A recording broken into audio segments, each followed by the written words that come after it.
Представители научного сообщества 4-5 сентября выступают в школах, университете и других учреждениях с научно-популярными лекциями в рамках акции «Ученые в школы». Мероприятие должно привлечь внимание школьников к современной науке, сформировать позитивный образ ученого. Для этих целей ученые используют нетривиальные формы выступлений, главная задача которых – интересно, доступно донести свои идеи до аудитории, а у школьников есть возможность задать любые вопросы исследователям. Вчера в историческом мультимедийном парке «Россия. Моя история» в рамках 12-го Всероссийского фестиваля «Наука 0+» в Республике Саха-Якутия прошли 11 лекций, где 11 ученых, среди которых были и действительные члены Академии наук Якутии, провели свои занятия с ребятами. Всего на участие в лекциях были заявлены 811 учащихся из 14 общеобразовательных организаций Якутска. Предлагаем вашему вниманию наш репортаж. Но за счет этого прибыль журнала намного больше. А здесь есть два варианта, и, соответственно, прибыль намного меньше. Вот этот трюк используют маркетологи, например, предлагают нам очень много вариантов выбора. Когда у нас очень много вариантов выбора, мозг теряется, и мы стараемся выбирать что-то среднее. Чем меньше вариантов выбора, тем проще и рациональнее мы выбираем.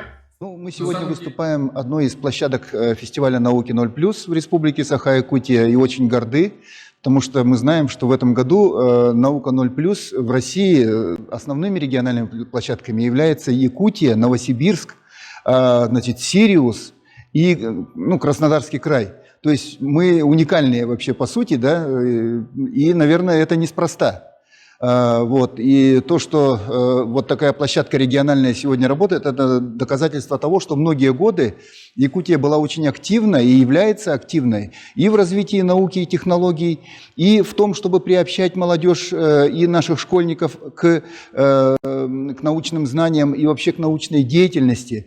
И даже я мог бы отметить один такой интересный момент, что это было в 2018 или в 2019 году на фестиваль науки, который проходил здесь, в историческом парке, пришло 16 тысяч человек. То есть и интерес очень высокий получается у нашей молодежи, у нашего подрастающего поколения не только к научным знаниям, но и к сфере, как сфера приложения дальнейших их знаний, полученных профессиональных знаний. Как сфера именно профессиональной деятельности наука. А регион наш, мы тоже горды, что это регион развитой науки. Здесь более 20 научных исследовательских организаций разного профиля, ведомственной принадлежности. У нас есть национальная наша академия наук, которая сегодня очень активно развивается. У нас действует научно-образовательный центр «Север» федерального уровня. То есть мы активно занимаемся не только фундаментальными и прикладными исследованиями, но и их внедряем непосредственно уже в развитие нашей экономики. Наша площадка сегодня лекционная. Здесь порядка 15 различных лекций будет по разным направлениям наук. Собралось сегодня здесь, посчитать до человека невозможно, но порядка 250 студентов подошло и школьников только на первые 2 лекции. Сколько будет по итогу, мы посмотрим. Все эти дни мы будем активно участвовать. И нашим вкладом является в этот фестиваль также эта выставка «Россия миру», которая рассказывает о достижениях наших российских ученых и их вкладе в мировую науку.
это игрушки, которые изображают, ну вот, я уже сказала, до этого было изображение антропоморфное человека, а здесь изображение животного.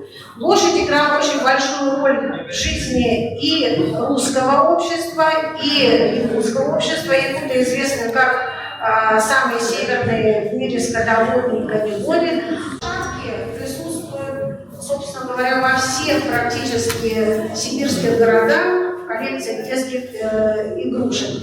Вот наша коллекция не является исключением. Обратите внимание, что с правой стороны размещены лошадки, цельно вырезанные деревянные лошадки, не оседланные, а с левой стороны лошадки взнузданные, то есть они с седлом. Также в наборе в детском игровом наборе присутствует и изображение птиц. Вот мы видим с вами каких-то водоплавающих, с левой стороны это, видимо, уточки, а с правой стороны, вот особенно снизу, очень похож на гуся.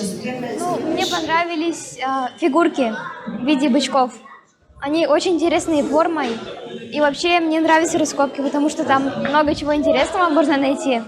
Об уникальном металле, который известен человечеству. Это золото. С одной стороны, много вам известно о нем, много неизвестно. Человечество так долго рядом с этим металлом, что его свойства всегда с чем-то сравнивают. Другой пример нанотехнологии, это у нас получается то, что листья растений не намокаются. За счет чего это происходит? За счет того, что на поверхности листьев растений имеются волоски, но они микронного размера, но все же. Благодаря этому капля воды она не может растечься по поверхности листка, и во время дождя капли просто стекают из растений и не намокают.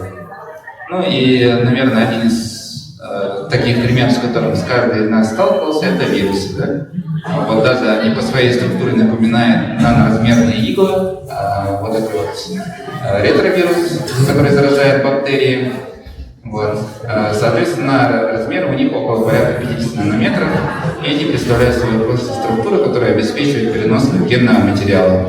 Уважаемые зрители, короткие патриотические новости для пострадавших жителей Курской области. Академия наук собрала более 112 тысяч рублей, и буквально сейчас на эту сумму приобретенные медикаменты будут отправляться на грузовом автомобиле прямо туда, в Курскую область. Собираем гуманитарную помощь пострадавшим Курской области. У нас уже отправлено более 2 тонн гуманитарной помощи. Мы с Курском напрямую на связи. Говорят, что самое необходимое. Самое необходимое в данный момент это медикаменты, расходные материалы, бинты, перекись водорода. На сегодняшний день у нас готово к отправке 2 тонны 700 килограммов.